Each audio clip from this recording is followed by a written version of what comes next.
Hola, yo soy Ana Fernández Noriega Iroa, directora de la residencia San Bartolomeu de Xove, cargo que desempeño hace 10 años. Nuestra labor principal y lo que yo aquí procuro es que después de que las personas tienen una larga lucha con la vida, hacerles y darles lo que se merecen. Ana, tú eres mariñana. Sí. Eres auténtica, ¿no? Sí. ¿Cómo es que una chica como tú, mariñana, está en un lugar como este? Bueno, pues estoy aquí porque estoy haciendo una labor y trabajando lo que me gusta, que es la tercera edad. Bien, hay mucha gente que cree que va a ser eternamente joven.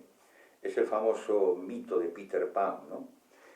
Cuando uno se da cuenta, la vida ha pasado como un soplo. Y, bueno, llega ese momento en el que el envejecimiento se puede convertir en una alegría o se puede convertir en una tristeza. ¿Cuál es tu visión del fenómeno? Bueno, yo siempre parto de la idea de que el envejecimiento no tiene por qué ser una enfermedad. De que la sociedad en general debería de acercarse un poco más a las personas mayores y escucharlas. Creo que hubo una regresión en este último siglo y que la persona mayor ocupa un lugar que no le corresponde. Creo que en cada hueco de la sociedad una persona mayor tiene que decir muchas cosas. Efectivamente has utilizado una palabra clave y es el lugar que tiene que ocupar cada ser humano, ¿no? Efectivamente, algunos de nosotros recordamos una diócesis de Britonia, que era la diócesis más antigua de Europa, donde a la gente mayor se le tenía un enorme respeto, se le escuchaba, y yo diría más, yo diría que tenían una autoridad moral tremenda, que de alguna manera recogíamos los más jóvenes. ¿Ahora es así o por el contrario esa deshumanización de la que hablan algunos estudiosos también nos ha llegado a nosotros y al final acaban arrinconando a esa gente que nos ha servido bien, que son nuestros mayores? Yo creo en general que todo lo que conlleva una persona mayor que tiene una connotación de rechazo. Yo trabajo aquí hace 10 años y veo, por ejemplo, entrar muy pocos niños. Y aquí todo el mundo tiene nietos e incluso bisnietos. Y es algo que me molesta. Una anécdota muy curiosa y cuando yo tengo 2 hijos pequeños y cuando nacieron pues les hicieron una fiesta de bienvenida. Y yo pues bueno traía a los niños recién nacidos con días y para ellos era una celebración y yo les dejaba coger los niños y besarlos y demás. Y en las personas que estaban aquí de visita pues notaba como rechazo. Como cómo les puede dejar coger el niño, cómo... Y esto a mí me parece un maltrato psicológico en toda regla. Sí, me llama mucho la atención y es una de las cuestiones sobre las que yo suelo escribir, que se hable de la violencia de género, como si la violencia tuviera género, y que se especifique concretamente que los más afectados por la violencia son las ciudadanas, o ciudadanos en femenino, ¿no? Y sin embargo hay otros componentes de la sociedad, como son nuestros mayores, que como tú muy bien has dicho hace un momento, sufren al menos la violencia psíquica, al menos la violencia social.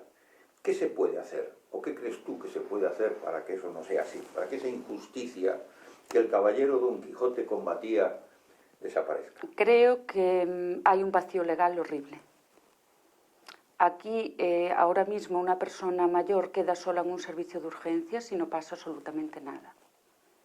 Dejamos a un niño, o aparece un niño solo en la calle, o aparece desamparado y hay un Cristo. Y creo que la ley tenía que cambiar respecto a las personas mayores. Durante muchos años, en mi etapa de profesor de salud pública de la Universidad Vasca, hablaba de que había 3 fenómenos sociológicos que iban a ser muy patentes a finales del siglo XX.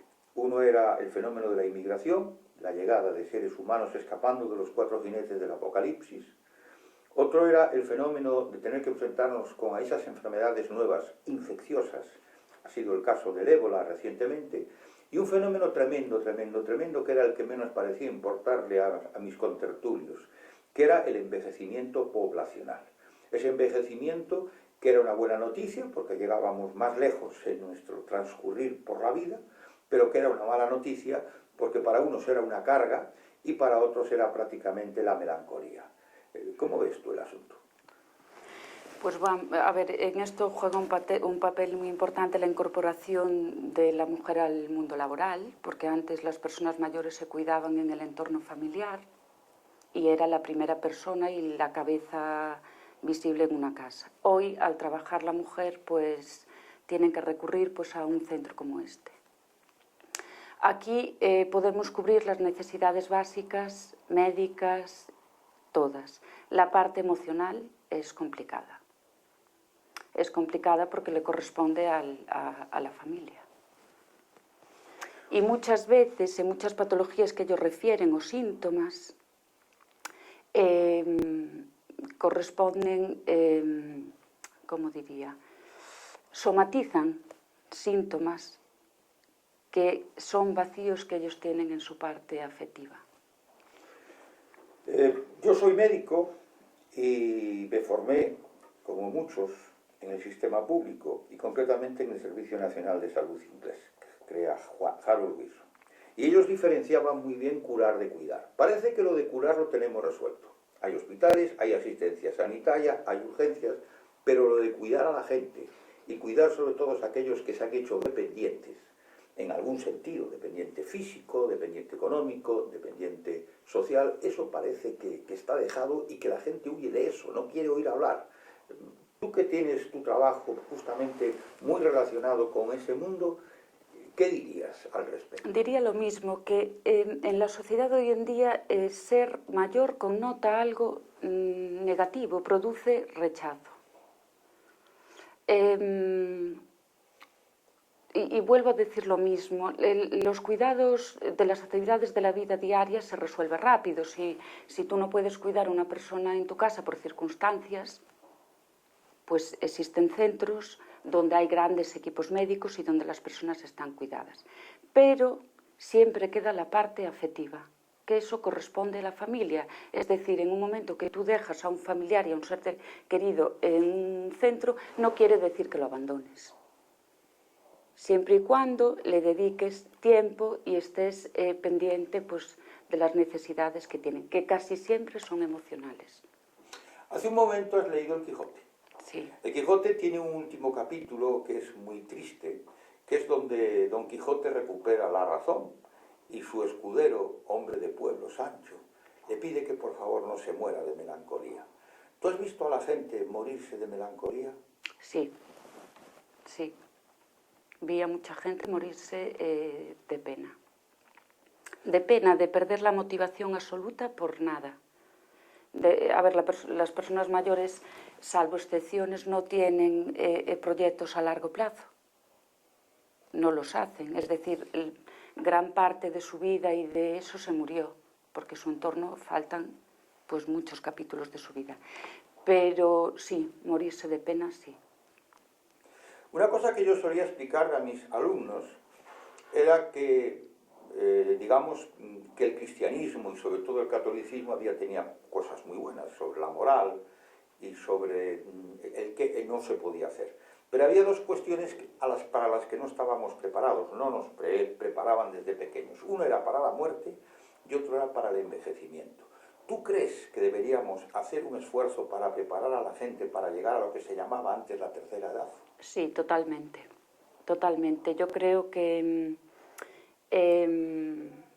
deberíamos de acercarnos mucho más a lo que son las personas mayores. Se muere un viejo y se muere un sabio.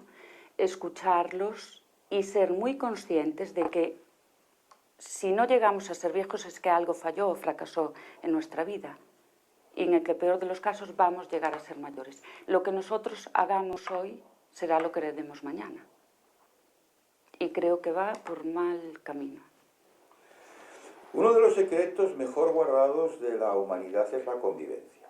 Y el otro es cómo enfrentarse con la soledad, con eso que Antonio Machado decía de una manera poética, estar solo con el hombre que va con nosotros mismos.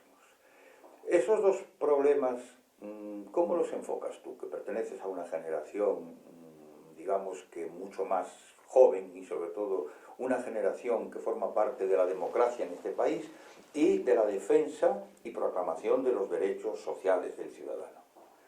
Pues yo creo que la soledad va implícita cuando eres mayor. Aunque vivas rodeado de mucha gente, aunque vivas en una comunidad, la soledad los acompaña siempre porque faltan muchas cosas en su vida. Nosotros, los que estuvimos trabajando en temas de la tercera edad, como en la Sociedad Española de Geriatría y Gerontología, aparte de identificar la trayectoria de cómo íbamos a llegar a tener mayor cantidad de gente mayor que de gente joven, eso que se llama problemas demográficos, teníamos un problema muy grande y era que no sabíamos si era mejor disponer de equipamientos y de servicios para que estuvieran nuestros mayores, o lo que teníamos que hacer era buscar fórmulas para mantener a nuestros mayores en su domicilio y en su entorno, sin moverlos de allí. ¿Cuál es tu opinión al respecto? Mi opinión al respecto es que soy partidaria de que la gente mayor esté en su entorno el máximo tiempo posible, o por lo menos que ellos tengan el derecho de decidir dónde quieren estar. Si tú tuvieras capacidad de decisión, formaras parte de algún gobierno y pudieras decidir qué hacer con los dineros públicos, ¿dónde gastarías más? ¿Gastarías más en obras públicas? ¿Gastarías más en medios informativos y tecnológicos, la robótica, la informática, la ofimática? ¿O por el contrario destinarías más dinero a eso que se llama el espacio sociosanitario, donde hay una parte muy importante que tiene que ver con la gente que es mayor? Yo en el campo social siempre. Y como soy especialmente sensible con la gente mayor, pues sí que sería una prioridad. Curiosamente, un gran europeísta, Jacques Delors, del que se han olvidado, decía que los nichos de empleos no había que buscarlos en esas actividades industriales donde la máquina sustituye al hombre, que había que buscarlos donde el hombre tiene que cuidar al hombre, donde la mujer tiene que cuidar a la mujer. Y identificaba el espacio sociosanitario, el de cuidar a nuestros mayores, ese espacio intergeneracional que tú te referías de los jóvenes estando al lado de los viejos y recibiendo el conocimiento como grandes nichos de empleo. ¿Cómo ves tú esa cuestión? No. Sí, es decir, si tú crees que además de hacer un servicio a los mayores, curándolos, cuidándolos y dejándolos en su entorno, estamos ante un importante y potente espacio de empleo, de trabajo. Sí, sí, por supuesto. Por supuesto, desde ayuda a domicilio hasta creo que se podrían crear especialidades médicas, que hay muy pocas orientadas a los mayores. De hecho, en muchos hospitales no existe una planta de geriatría, ni existen médicos especialistas en geriatría. Entonces, de ahí repercute pues, mucho la calidad de vida de las personas mayores porque no son atendidos por especialistas. Entonces, creo que es un campo que en un futuro podría tener muchas posibilidades. Esta residencia, vamos a llamarla así, no sé si la palabra es correcta, o este centro de acogida y de nuestra gente mayor, es un lugar que mucha gente lo señala como un lugar de cariño, de afecto, bonito, en un lugar que se llama Xove, en mitad de la Mariña, cerca prácticamente en el corazón de la vieja provincia de Mondoñedo. Tu experiencia en estos 10 años te indica que aquí la gente viene contenta y cuando viene se integra bien y continúa con sus amistades, sus conversaciones, o por el contrario hay una tendencia a quedarse en la habitación y procurar no... No, nosotros siempre procuramos que las personas participen en la vida de la residencia. Un 80% de las personas que ingresan aquí es con un deterioro cognitivo de leve a severo, con lo cual a veces tampoco somos conscientes si ellos vienen aquí voluntariamente o los trae la familia. Suelen superar el periodo de adaptación y la mayoría suelen ser felices y participar en el centro. Procuramos siempre evitar el aislamiento. Una caricia, un beso, un antibiótico, un antiinflamatorio. La caricia y el beso casi son gratis.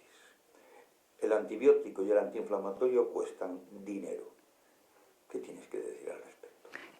Lo que dije antes, que muchas veces por problemas del alma y del corazón somatizan síntomas físicos. Dedicándoles 10 minutos de sentarse con ellos y escucharlos, sustituye antiinflamatorios y antibióticos el 80% de los casos. Y ya para terminar, yo que me dedico a la historia, a recopilar un poco lo que somos como signo identitario, tengo que recurrir casi siempre a las cartas, tengo que recurrir a la tertulia y tengo que recurrir a la charla, a escuchar a los mayores, a la tradición oral. Supongo que aquí, en este lugar donde tú trabajas, habrá cantidad de historias sobre las cuales se pueda escribir una novela, se pueda escribir un poema o se pueda escribir un libro. ¿Cómo es eso? ¿Cómo es Historias apasionantes. Cada persona que entra aquí es una historia. Diferentes historias de todo tipo. A mí me entusiasma especialmente la gente mayor que todavía tiene ganas de vivir y que puede tener 98 años y tiene proyectos de futuro en un plazo de 20. Y después estamos trabajando con una generación con una gran capacidad de sufrimiento y que pasó muchas cosas en la vida y que lucharon por muchas libertades de las que hoy disfrutamos nosotros. Y ya sí que, para ya terminar seguro, que podríamos estar hablando mucho porque es un tema apasionante. ¿Cambiarías tu trabajo por otro, en otro sitio? No. Estoy satisfecha con mi trabajo. Me hizo crecer mucho como persona y todos los días aprendo algo en mi trabajo. Como dije antes, cada persona que aquí entra es un mundo y de cada persona aprendes algo, todos los días. Cuando seas mayor, ¿te vas a quedar en tu casa? ¿Vas a ir a una residencia? ¿Vas a buscar un piso asistido? ¿O te vas a dar un paseo por una playa, como hizo Alfonsina Storni? Espero poder darme un paseo por una playa, como hizo Alfonsina Storni, y llegado a un punto, pues yo prefiero venir a una residencia antes que ser una carga para alguien.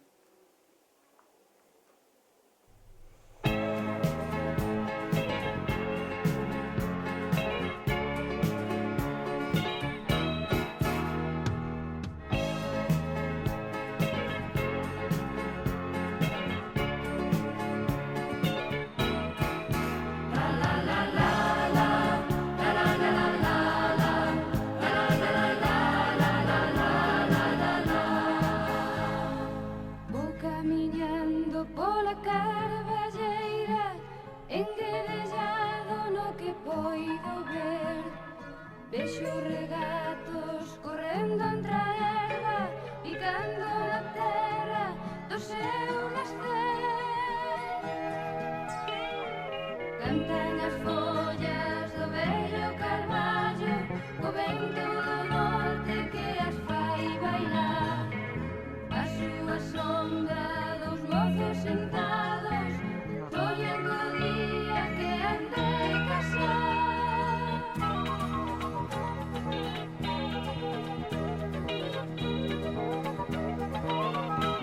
Galicia, que tes no regazo, que a que ti colles non quereres fuxir. Algo de Mérida, terás miña terra, pero tes moito Galicia de nai.